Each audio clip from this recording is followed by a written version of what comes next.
सोलापूरच्या शैक्षणिक विश्वात नावाजलेल्या दयानंद लॉ कॉलेज येथील विद्यार्थ्यांनी नुकतीच जोडभावी पेठ पोलीस स्टेशनला माहितीपर सदिच्छा भेट दिली। विद्यार्थ्यांनी पोलीस प्रशासनाच्या कामकाजाबाबत सविस्तरपणे व सखोल माहिती घेतली। त्यांना वरिष्ठ पोलीस निरीक्षक मुलानी साहेब, सहाय्यक पोलीस निरीक्षक जगताप सर, पोलीस हवालदार मुलानी, धावरे, माने, महिला पोलीस हवालदार विटकर, पोलीस अंमलदार कसगावडे, महिला पोलीस अंमलदार मोरे यांनी विद्यार्थ्यांना सखोल व तपशीलवारपणे मार्गदर्शन केले।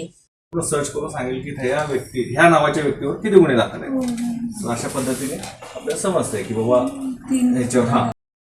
आम्हाला आणून देते, एक आम्हाला एक कोर्टाला आणि त्याने आणून दिले की आम्ही पूर्ण अपलोड करून घेतो। अपलोड करून ते सीआर ओपन करून त्या सीआर मध्ये सर्व कागद अपलोड करून ते डोळ्याचे फोटो आणि सगळे याच्यात डाटा सेव्ह होतो। कुठल्याही गुन्ह्यामध्ये अटक सदर भेटीत विद्यार्थ्यांनी ज्ञानाचे धडे गिरविल्याचे दिसून आले। विद्यार्थ्यांनी उत्स्फूर्त प्रतिसाद दिला। पोलिसांच्या कामाचे त्यांनी मनापासून कौतुक केले।